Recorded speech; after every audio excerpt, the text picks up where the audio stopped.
বৈষম্য বিরোধী ছাত্র আন্দোলনের দিনগুলোতে হতাহতদের জীবন রক্ষায় সবচেয়ে বেশি প্রয়োজন ছিল রক্তের। অনেক মানুষই মারা গেছেন রক্তের অভাবে।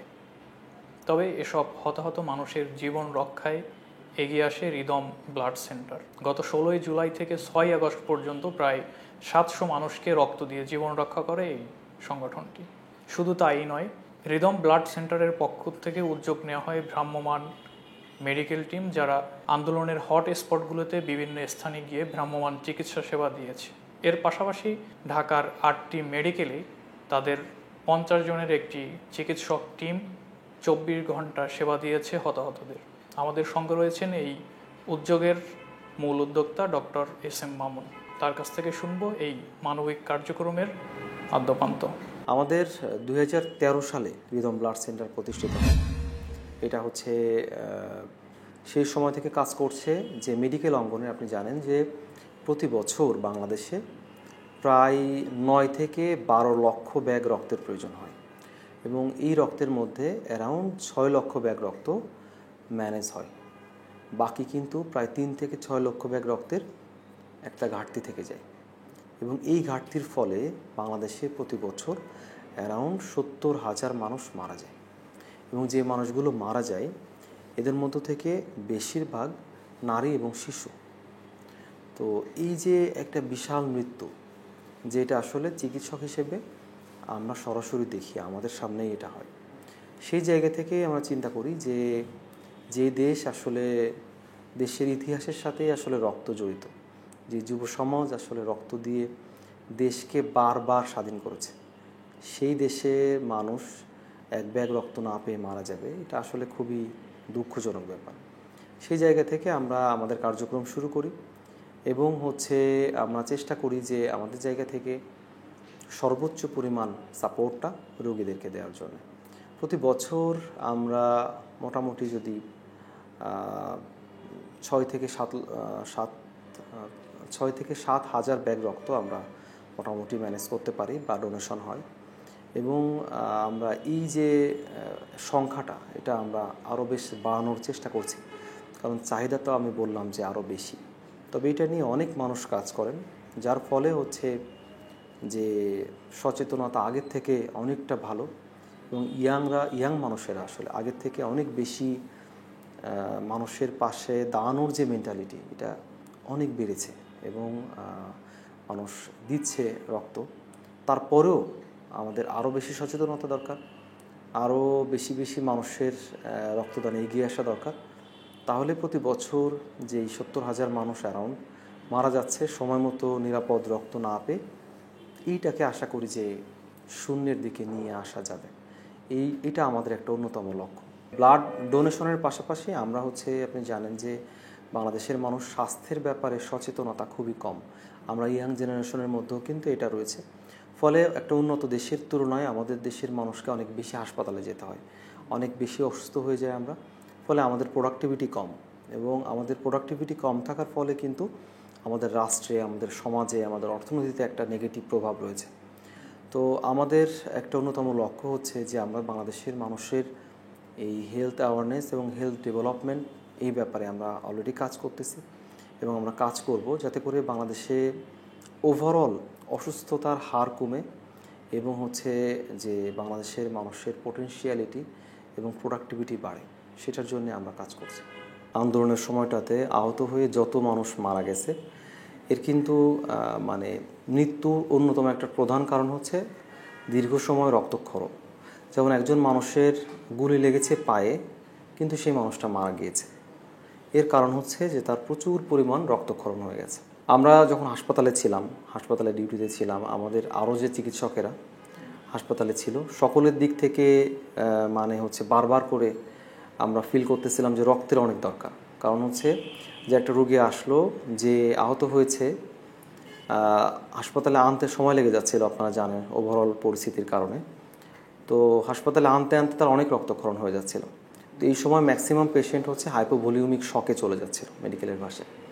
তো এই শক ম্যানেজমেন্টের জন্য ওই সময় আর্জেন্ট রক্তের প্রয়োজন ছিল, কিন্তু রক্ত পাওয়া যাচ্ছিল না ওই সময়টাতে। আমরা দেখলাম যে শুধুমাত্র যদি রক্তের সাপোর্ট দেওয়া যায় তাহলে এই সময় কয়েকশো জীবন বাঁচিয়ে ফেলা সম্ভব। এবং সেই জায়গা থেকে আমরা আমাদের কাছে স্টকে যত ব্যাগ রক্ত ছিল সব রক্ত নিয়ে এবং আমাদের ফুল ক্যাপাসিটি নিয়ে আমরা 19 জুলাই শুক্রবার বিকাল থেকে আমরা ঢাকা মেডিকেল কলেজের এমার্জেন্সির সামনে চলে যাই এবং ওখানে ইনস্ট্যান্ট যাদের রক্তের প্রয়োজন হচ্ছিল, মোটামুটি সকলের রক্তের প্রয়োজন হচ্ছিল যত আহত মানুষ আসতেছিল। এবং আপনারা জেনে থাকবেন যে প্রায় প্রতি মিনিটে মিনিটে আহত রোগী আসতেছিল এবং তাদেরকে আমরা আমাদের কাছে যা রক্ত ছিল সাথে সাথে তো দিয়ে ফেলি। এবং ওইখানে যারা সাধারণ মানুষ ছিল এরা রক্তদান করতে শুরু করে। তো আমরা ইনস্ট্যান্ট রক্ত সংগ্রহ করি এবং যে রক্ত দিতে থাকি, ডিস্ট্রিবিউট করতে থাকে আর কি রোগীদের মধ্যে। চিকিৎসকদের মধ্য থেকে আমরা ওই দিনই জাস্ট ওই স্পটে আমরা প্রায় 15 জন চিকিৎসক ছিলাম যারা বিভিন্ন কাজে ব্লাড রিলেটেড কাজে ব্যস্ত ছিলাম। সেই সাথে আমাদের হৃদমের যে টিম যে আমাদের মেডিকেল টেকনোলজিস্ট, আমাদের নার্স, আমাদের অফিসের স্টাফ যারা আছে, সেই সাথে আমাদের যারা ভলান্টিয়ার আছে, এইখানে ওই 19 তারিখ থেকে আমাদের ওই দিন প্রায় যে অ্যারাউন্ড 35 থেকে 40 জনের টিম কাজ করতেছিল। এবং আমরা মানুষ সিরিয়াল দিয়ে রক্ত দিচ্ছিল আসলে, এবং মানুষ মানুষের পাশে দাঁড়ানোর জন্যে উদ্গ্রীব ছিল এক প্রকার। এবং তারা তাদের ফ্যামিলির মানুষ নিয়ে আসতেছিল। একজন মা তার সন্তানকে এনে বলতেছিল যে বাবা রক্ত দাও, কারণ তোমার রক্তে জীবন বেঁচে যাবে। কারণ ওই সময় সবচেয়ে হৃদয় বিদারক ব্যাপার ছিল যে আমাদের চোখের সামনে মানুষ মারা যাচ্ছে, আমরা কিছু করতে পারছি না। তো ওই সময়টাতে মানুষ রক্তদান করে এবং তাদের যার যতখানি সুযোগ ছিল, স্থানীয় অনেক ভলান্টিয়ার ছিল যারাও এই কাজে অনেক সহযোগিতা করেছে। আমরা ডিরেক্টর স্যার থেকে অনুমতি পাওয়ার পর আমরা যখন কাজ শুরু করি, তারপর সেখানে যেমন একজন ডোনারকে স্যালাইন খাওয়ানো, ডোনারকে একটু নাস্তা করানো, তার ফিটনেসের জন্য এগুলো প্রয়োজন। তো ওখানকার ডোনার স্থানীয় লোকজন, তারা স্থানীয় ভলান্টিয়াররা এরা এসে বলছে, স্যার আমরা যে আপনার ডোনারদের জন্য এই পানি নিয়ে আসছি, স্যার আমরা ডোনারদের জন্য স্যালাইন নিয়ে আসছি, স্যার আমরা ডোনারদের জন্য জুস নিয়ে আসছি। এবং যারা রক্তদাতা তারা সিরিয়াল দিয়ে এসে ফর্ম ফিল আপ করে রক্ত দিচ্ছে এবং ভলান্টিয়াররা তাদেরকে নাস্তা করাচ্ছে, জুস খাওয়াচ্ছে। এবং যে আমাদের কাছে যেই প্রয়োজনীয় ব্লাড কালেকশনের ইকুইপমেন্ট যেগুলো ছিল সেগুলো কিন্তু শেষ হয়ে যাচ্ছিল। এবং তখনও ওখানকার মানুষেরা অনেকেই আছে যারা ম্যানেজ করে দিচ্ছিল, স্যার কী লাগবে বলেন আমি এনে দিচ্ছি। এবং তারা এনে দিচ্ছিল। আপনারা জানেন যে ওই সময় কিন্তু প্রতিষ্ঠানগুলো সব বন্ধ, তো প্রয়োজনীয় জিনিসপত্র পাওয়া কঠিন হচ্ছিল। বাট এটা মানুষ খুব হেল্প করেছে যারা এটা এনে দিয়েছে। এবং আমাদের টিম সর্বোচ্চ ডেডিকেটেড ছিল ওই সময়, কারণ পরিবেশটাই আসলে এমন ছিল। এবং মানুষ, দোকানদার, দোকানের মালিক তার কর্মচারীকে ডেকে আনতেছিল, ফ্যামিলির প্রধান সে ফ্যামিলির বাকিদেরকে ডেকে আনতেছিল যে তোমরা আসো রক্ত দাও। এবং আমরা চেষ্টা করেছি যে ওই সময় সর্বোচ্চ পরিমাণ রক্ত কালেকশন করতে। এবং মানুষ সিরিয়াল দিয়ে রক্ত নিচ্ছিল। যে কোনো হাসপাতালে যখনই কোনো রোগী ঢুকতেছিল, যখনই রোগীটাকে এমার্জেন্সি ম্যানেজমেন্টের সময় অথবা যখনই তাকে ভেতরে ওয়ার্ডে দেওয়া হচ্ছিল, সাথে সাথে নার্সরা বা লোকজন পাঠা দিচ্ছিল, যান সামনে হৃদম ব্লাড ডোনেশন ক্যাম্প করতেছে, ওখান থেকে রক্ত নিয়ে আসেন। এবং তারা সমস্যা যেটা হচ্ছিল যে অনেকেই আছে যারা রোগীর রক্তের গ্রুপ জানে না। যেমন আমার হাতের উপর যে ছেলেটা মারা যায়, একে কিন্তু যদি আমরা ইনস্ট্যান্ট একটু ব্লাড সাপোর্ট দিতে পারতাম, হতে পারতো যে হয়তো আল্লাহ ভালো জানেন হয়তো টিকে যেত। কিন্তু আমরা তার বাবা এবং চাচার সঙ্গে যোগাযোগ করতে পারছিলাম। তাদেরকে জিজ্ঞাসা করছি যে আপনার ছেলের রক্তের গ্রুপ জানেন? না, জানি না। ফলে আমার হাতে রক্ত আছে, যে আমি রক্ত দিয়ে তাকে দিব, ওই সময় তার রক্ত টেনে নিয়ে গ্রুপিং করে সেই সুযোগটা আমরা আসলে পাইনি। তো রক্তের গ্রুপ জানাটা আসলে সকল মানুষের দরকার, এটা আমরা খুব ফিল করেছি। আমরা ওই সময় আলাদা করে একটা বুথ বসাই যেখানে শুধু গ্রুপিং করি। তো রোগী আসতেছিল, সেখান থেকে আমরা রক্তের স্যাম্পল নিয়ে আমাদের এখানে গ্রুপিং করে, গ্রুপ ম্যাচ করে আমরা রক্ত দিয়ে ঢাকা মেডিকেলের ব্লাড ব্যাংকে পাঠিয়ে দিচ্ছিলাম যে ঠিক আছে আপনারা ব্লাড ব্যাংক থেকে ক্রস ম্যাচ করে নেন। যেই রোগীর ক্ষেত্রে ক্রস ম্যাচ করার সুযোগ ছিল তাদের ক্ষেত্রে ক্রস ম্যাচ করেছে, কিন্তু অনেক রোগী ছিল যে আসলে ক্রস ম্যাচিংয়ের সুযোগ পাওয়া যায়নি। তখন ক্রস ম্যাচিং এবং স্ক্রিনিংয়ের সুযোগ এটা পাওয়া যায়নি। তো ইনস্ট্যান্ট দিতে হয়েছে। এবং আমরা প্রথম রাতে এই 19 জুলাই আমরা ওই রাত 3টা পর্যন্ত রিপোর্ট অনুযায়ী আমাদের 133 ব্যাগ রক্ত আমরা হচ্ছে প্রথম রাতেই দিই, এবং আমাদের কালেকশন হয়েছিল আরও 35 ব্যাগ আমাদের ওই রাতে ভোর পর্যন্ত আমাদের হাতে ছিল। তো ভোরের দিকে পেশেন্ট কম আসতেছিল, ম্যাক্সিমাম রাত 12টা-1টা পর্যন্ত বেশি পেশেন্ট আসছে।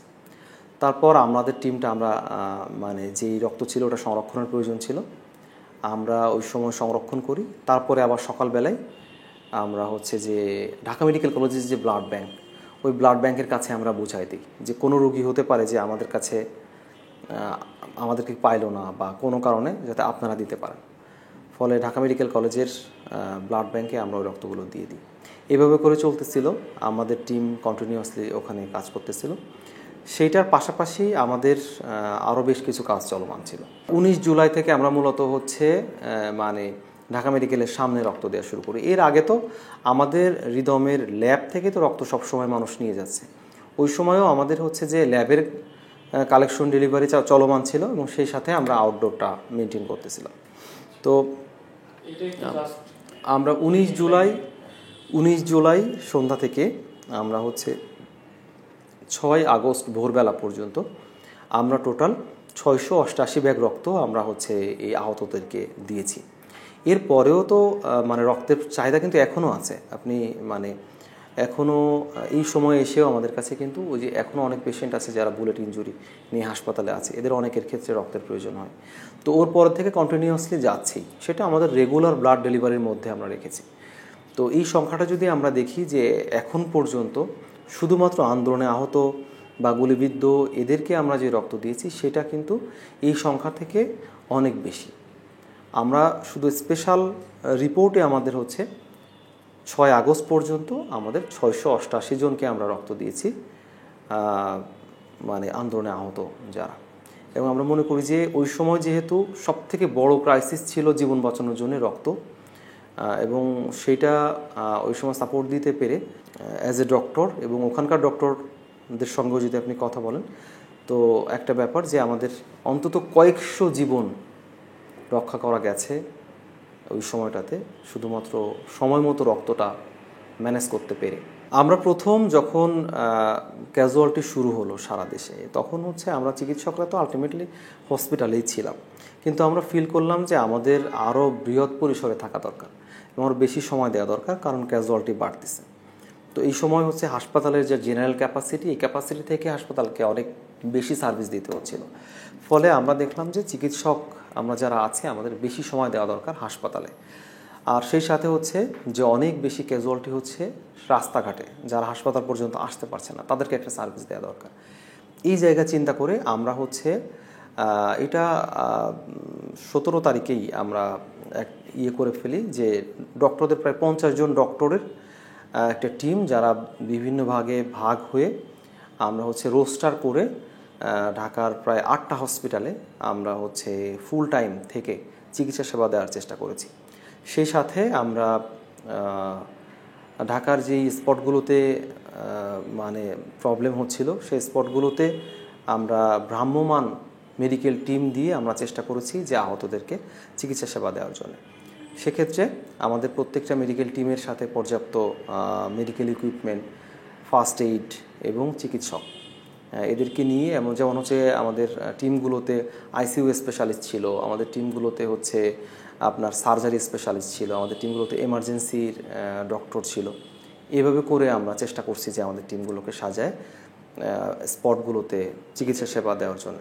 হ্যাঁ, আমাদের 3টা অ্যাম্বুলেন্স অনেকগুলো টিমকে নিয়ে কাজ করেছে, রোস্টার করে করে ঘুরে ঘুরে বিভিন্ন স্পটে। সব জায়গায় যে একটা স্পটে মানে সবসময় এক স্পটে ছিল ব্যাপারটা এরকম না, তারা মুভ করে করে করার চেষ্টা করেছে তাদের জায়গা থেকে।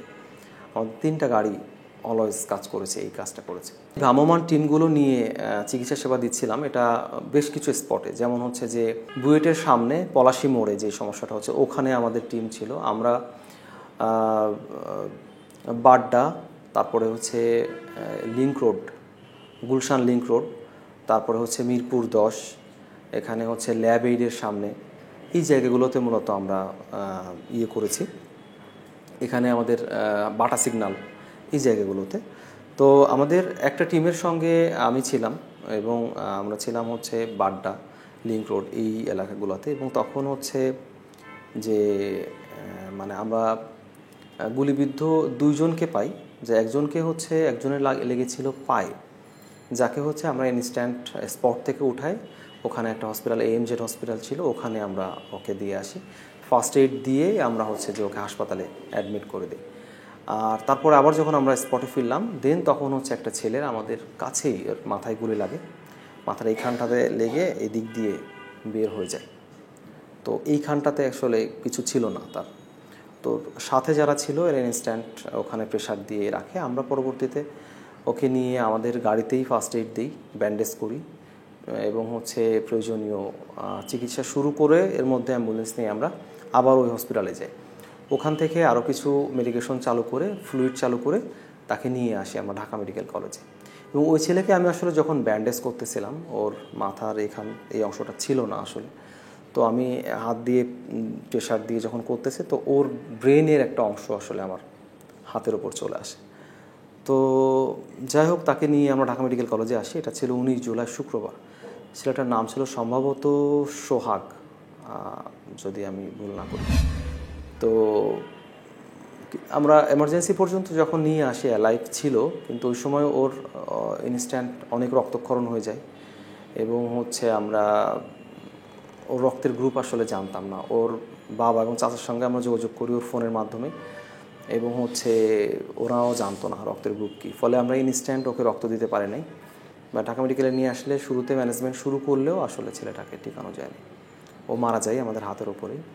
এটা শুক্রবারে, এবং ওই শুক্রবার থেকেই মূলত ওর কিছুক্ষণ পর থেকেই আমরা চিকিৎসা সেবাটা ওই শুক্রবার থেকেই আমরা হচ্ছে রক্ত সংগ্রহ এবং সরবরাহ শুরু করি ঢাকা মেডিকেল কলেজের এমার্জেন্সির সামনে। তো এই কাজগুলো আমাদের ছিল।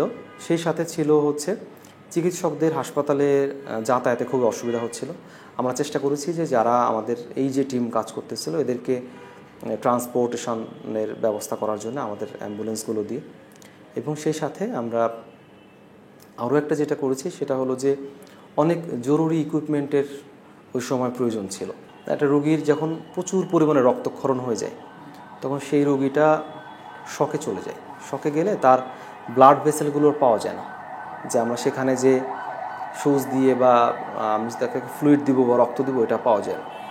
তখন হচ্ছে যে এই আমাদের হার্ট থেকে যে লাইন বের হয়েছে এখান থেকে হচ্ছে যে সরাসরি একটা হার্টের সঙ্গে ওখানে মানে একটা লাইন তৈরি করতে হয় আর কি, যেটাকে বলে সিভি লাইন। এই সিভি লাইনের যে সেট, এটা মানে একটু পাওয়া কঠিন ছিল ওই সময়, পাওয়া যাচ্ছিল না। তো এটা আমরা তখন হচ্ছে মানে ক্রয় করে পৌঁছে দিয়ে আসি। এবং সেই সাথে হচ্ছে আরও এমার্জেন্সি মেডিসিন যেগুলো লাগে হাসপাতালে, তো সাপ্লাইও ছিল পর্যাপ্ত, কিন্তু চাপের তুলনায় অনেক সময় পাওয়া কঠিন হয়ে যাচ্ছিল।